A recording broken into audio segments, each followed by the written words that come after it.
இது மகிமை நேரம்.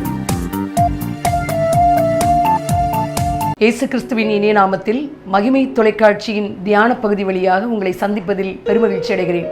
நாம் தொடர்ச்சியாக நித்திய ஜீவனை பெறுவது எப்படி என்பதை குறித்து நாம் தியானித்து கொண்டே வருகிறோம். இன்றும் நித்திய ஜீவன் அப்படின்னா பரலோகத்தில் தேவனோடு கூட ஆளுகை செய்வது, அதுதான் நமக்கு என்னது நித்திய ஜீவன் என்பதாக நாம் தொடர்ச்சியாக தியானித்து கொண்டே வருகிறோம். இன்றும் அதாவது சங்கீதக்காரன் தன்னுடைய சங்கீதத்தில் சங்கீதம் 15 நம்ம பார்த்தோம் அப்படின்னா, கர்த்தாவே யாருடைய கூடாரத்தில் தங்கியிருப்பான், யாருடைய பரிசுத்த பர்வதத்தில் வாசம் பண்ணுவான். பரிசுத்த பர்வதமாகிய பரலோகத்துக்கு செல்வது தான் நம்முடைய நோக்கம். அப்போ சங்கீதக்காரன் ஒரு சில குவாலிஃபிகேஷனை சொல்கிறாரு.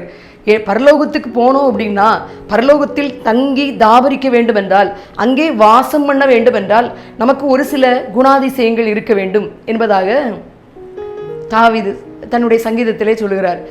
இதுவரை நம்ம பார்த்தோம் அன்பு, அதாவது அந்த நல்ல போதகரே நான் நித்திய ஜீவனை அடைய வேண்டுமென்றால் என்ன செய்ய வேண்டும் என்று கேட்ட அந்த வாலிபனாகட்டும், அல்லது அந்த ஐஸ்வர்யவான் லாசரு அவனாகட்டும், எதாக இருந்தாலும் அன்பு இல்லாததுனால அவங்க என்ன பண்ண முடியலன்னா, அவர்கள் இந்த நித்திய ஜீவனை சுதந்திரித்து கொள்ள முடியாத ஒரு காரியத்தை நாம் பார்த்தோம். ஆனால் அந்த பரலோகத்திற்கு போன பிறகு அங்கே தங்கி வாசம் பண்ண வேண்டுமென்றால் இங்கே நமக்கு என்னென்ன குணாதிசயங்கள் இருக்க வேண்டும் என்பதை சங்கீதக்காரன் ஒரு சில கேரக்டர்ஸ், இந்த குணம் இருந்தால் தான் எங்கே போய் வாசம் பண்ண முடியுமா, பரலோகத்தில் போய் வசிக்க முடியும், அங்கே போய் வாசம் பண்ண முடியும் என்பதாக கூறுகிறது. என்னென்னு நம்ம பார்த்தோம் அப்படின்னா, உத்தமனாய் நடந்து நீதியை நடப்பித்து மனதார சத்தியத்தை பேசுகிறவன் தானே. உத்தமனாய் நடக்க வேண்டும். உத்தமனாய் நடக்கிறவனுக்கு கர்த்தர் துணை. உத்தமனாய் நடக்கணும். அடுத்ததாக என்ன போட்டிருக்குன்னா, நீதியை நடப்பித்து மனதார சத்தியத்தை பேசுகிறவன் தானே. அவன் தன் நாவினால் புறங்கூறாமலும் தன் தோழனுக்கு தீங்கு செய்யாமலும் தன் அயலான் மேல் பேசப்படும் நிந்தையான பேச்சை பேசாமலும் எடுக்காமலும் இருக்கிறான். அதாவது உத்தமனாய் நடக்கிறவன், மனதார சத்தியத்தை பேசுகிறவன் என்னதான் இருக்கணுமானா, அவன் புறங்கூறக்கூடாது, கோள் சொல்லக்கூடாது, இங்கே ஒன்றை கேட்டு அங்கே போய் என்ன செய்யக்கூடாது, சொல்லக்கூடாது. லேவியராகமத்தில் மோசே சொல்றாரு, உன் சகோதரருக்குள்ளே இங்கும் அங்கும் என்ன செய்யாத, கோள் சொல்லி திரியாயாக என்பதாக அவர் சொல்றாரு. இந்த கோள் சொல்லுதல் என்ன செய்யுமா, நீதிமொழிகளில் சாலமோன் சொல்றாரு, பிராண சிநேகிதரை என்ன செஞ்சிடும், பிரித்து விடும் என்பதாக சொல்கிறார். அது மட்டும் இல்ல, சண்டையை கிளப்பி விட்டுரும். ஒரு இடத்துல கலவரம் வருது அப்படின்னா, நீ இங்கே கேட்டதை அங்கே போய் 1க்கு 2ஆக திரித்து சொல்லும் பொழுது அங்கே என்ன வந்துடும், கலவரம் வந்துடும். இங்கே கலவரத்தை உண்டு பண்ணுகிற எவருக்கும் பரலோகத்தில் என்னல்ல, இடம் இல்லை அப்படி என்பதாக யார் சொல்றா, தாவீது தன்னுடைய சங்கீதத்திலே சொல்றாரு. அப்ப என்னன்னா, புறங்கூறக்கூடாது.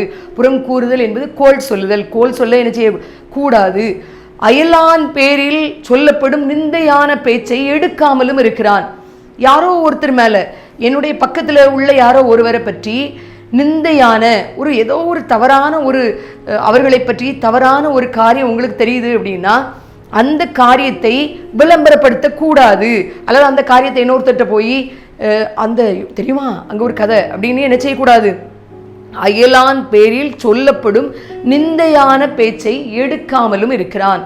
அப்படின்னா அடுத்தவங்களை பற்றி பேசாம, அடுத்தவங்களை பற்றி வருகிற அவதூறுகளை வெளியே போய் என்ன செய்யாம சொல்லாமல் இருக்கிறான். அப்படிப்பட்டவன் தான் எங்க போய் இருக்க முடியும், பரலோகத்தில் உள்ள தேவனிடத்தில் தேவனோடு கூட என்ன உலாவக்கூடிய குணம் கொண்டவனாக, அந்த நித்திய ஜீவனை பெறக்கூடிய குணம் கொண்டவனாக இருக்கணும்னா என்னென்ன செய்யணும், உத்தமனாய் நடக்கணும், நீதியை நடப்பிக்கணும், சத்தியத்தை பேசுகிறனும், தன் நாவினால் புறங்கூறாமல், தன் தோழனுக்கு தீங்கு செய்யாமல், கூட இருக்கிற தன்னுடைய உடன்பிறப்பு போல பழகுகிற தன்னுடைய நண்பனுக்கு என்ன செய்யக்கூடாது, தீங்கு செய்யக்கூடாது. தன்னிடத்தில் அன்பாக இருக்கிற நம்மளே போல இருக்கிற எந்த ஒரு மனிதனுக்கும் நம்ம என்ன செய்ய, தீங்கு செய்யக்கூடாது. 2வது, யாரை பற்றியும் அவதூறான நிந்தையான பேச்சை என்ன செய்யக்கூடாது, பேசக்கூடாது. அது மட்டுமல்ல, கர்த்தருக்கு பயந்தவர்களை என்ன செய்யணும், கர்த்தருக்கு பயந்தவன் அப்படின்னா அவங்கள என்ன செய்யணும், கனம் பண்ணணும். ரெண்டாவது வட்டிக்கு என்ன செய்யக்கூடாது, பணத்தை கொடுக்கக்கூடாது என்பதாக ஒரு சில காரியங்களை சங்கீதக்காரன் தன்னுடைய சங்கீதத்தில் பதிய விடுகிறார். அப்படியானால் நாம் இதுவரை கற்றுக்கொண்டபடி நித்திய ஜீவனை பெற்றுக்கொள்வதற்கு நாம் நம்மை மட்டுமல்ல நமக்கு அடுத்தவர்களையும் நேசிக்க வேண்டும்.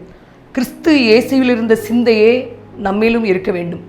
அவனவன் தனக்கானவைகளை அல்ல பிறனுக்கானவைகளையும் நோக்குவானாக என்ற பவுலடியார் சொன்னது போல நம்முடைய காரியத்தை மாத்திரமல்ல புறத்தியாருடைய காரியத்தையும் கண்ணோக்கி அதற்கு என்ன உதவி செய்ய முடியுமோ அதை என்ன செய்யணும். அது மட்டுமல்ல நாம் விட்டுவிட வேண்டிய ஒரு சில குணங்களை விட்டுவிட்டு பரலோகத்திற்கு ஏற்ற காரியங்கள் என்னென்ன உண்டோ அந்த காரியங்கள் எல்லாம் செய்யும் பொழுது இயேசுவினுடைய மலை பிரசங்கத்தில் என்னென்னலாம் சொல்லியிருக்கிறோ அதெல்லாம் நாம் செய்யும் பொழுது சத்துருக்களை சிநேகிக்கணும், நம்மளை நிந்திக்கிறவர்களுக்காக ஜெபம் பண்ணணும், துன்பப்படுத்துகிறவர்களுக்கு உதவி செய்யணும். இதெல்லாம் செய்யும் பொழுது அந்த நித்திய ஜீவனை நம்மால் என்ன செய்ய முடியும், பெற்றுக்கொள்ள முடியும். இதுவரைக்கும் நாம் இந்த 7 நாட்களும் இம்மைக்குரிய ஆசீர்வாதங்களின் வழியாக நித்திய ஜீவனை பெறுவது எப்படி என்பதாக நாம் நம்முடைய தியான பகுதியிலே சிந்தித்தோம். எக்காரணம் கொண்டும் இந்த பூமியிலே ஆள பிறந்த நாம், ஆசீர்வாதங்களை சுதந்திரிக்க பிறந்த நாம், இந்த ஆசீர்வாதம் ஒரு காலத்திலும் பரலோகத்திற்கு செல்வதற்கு நமக்கு தடையை ஏற்படுத்தி விடக்கூடாது என்பதிலே நாம் கவனமாக இருந்து, நமக்கு தேவை இந்த பூமியில் வாழ்கிற வாழ்க்கை கொஞ்ச காலம். இந்த கொஞ்ச காலத்தில் கர்த்தர் நமக்கு என்ன தந்திருக்கிறாரோ, நாம் எதை ஈட்டி இருக்கிறோமோ, எந்தெந்த ஆஸ்திகளெல்லாம் வச்சிருக்கிறோமோ அதை நாம் நன்கு அனுபவிக்கிறது மட்டுமல்ல, தேவனுடைய நாம மகிமைக்காக மற்றவர்களுக்கும் கொடுத்து இயேசுவினுடைய நாமத்தை நாம் சொல்லும் பொழுது, அந்த தேவனுடைய சித்தத்தை செய்யும் பொழுது இம்மைக்குரிய ஆசீர்வாதங்கள் மட்டுமல்ல பரலோகத்தினுடைய நித்திய ஜீவனையும் பெற்றுக்கொண்டு தேவ சித்தத்தை நிறைவேற்ற முடியும் என்று கூறி இந்த நல்ல வாய்ப்பை தந்த நம்முடைய மகிமை டிவிக்கு என்னுடைய உள்ளத்தின் ஆழத்திலிருந்து நன்றி தெரிவித்துக் கொள்கிறேன். இப்பொழுதும் கூட இதை கேட்டுக்கொண்ட நாம் இதன் வழியாக நடந்து நித்திய ஜீவனையும் இம்மைக்குரிய ஆசீர்வாதங்களையும் பெற்றுக்கொள்ள தலையை தாழ்த்தி ஜெபிப்போம். பரலோகத்தின் பிதாவே, நாங்கள் உம்மை துதிக்கிறோம். இந்த 7 நாட்களிலும் ஆண்டவரே, நாங்கள் நித்திய ஜீவன் இம்மைக்குரிய ஆசீர்வாதங்களோ பெற்று இந்த பூமியை அனுபவிக்கிறது மாத்திரமல்ல, பரலோகத்திலும் நித்திய ஜீவனை பெற்று உம்மோடு கூட ஆளுகை செய்யக்கூடிய காரியங்களை நம்முடைய வேதத்தின் வழியாக நாங்கள் தியானித்தோம் ஆண்டவரே. அந்த தியானத்தின்படி நாங்கள் நடந்து கொண்டு திருவசனத்தை கேட்கிறவர்களாக மாத்திரமல்ல அதன்படி நடக்கிறவர்களாகவும் இருங்கள் என்று சொன்ன வார்த்தையின்படியாய் நாங்கள் அதன்படியே நடந்து எங்களை தயார்படுத்தி இந்த பூமியையும் ஆண்டு பரலோகத்திலும் ஆளுகை செய்யக்கூடிய அளவுக்கு எங்களையும் இந்த மகிமைச்சியின் வழியாக உம்முடைய செய்தியை பார்க்கிற ஒவ்வொரு பிள்ளைகளையும் தகுதிப்படுத்தும்படிக்காக கெஞ்சுகிறோம். இந்த மகிமைச்சியை நடத்துகிற உம்முடைய தேவ பிள்ளைகள் ஒவ்வொருவரையும் ஆசீர்வதிங்க. தேவையான அத்தனை காரியங்களையும் தேவன் பரத்தில் இருந்தவர்களுக்கு கொடுத்து கர்த்தர் ஆசீர்வாதத்தை அருளி செய்வீராகப்பா. துதி கனமை மேலாம் எங்கள் பிதாவாய் தேவன் ஒருவருக்கே உரித்தாவதாக. இயேசுவின் நாமத்தில் ஜெபம் கேளும் அருமை பிதாவே, ஆமேன்.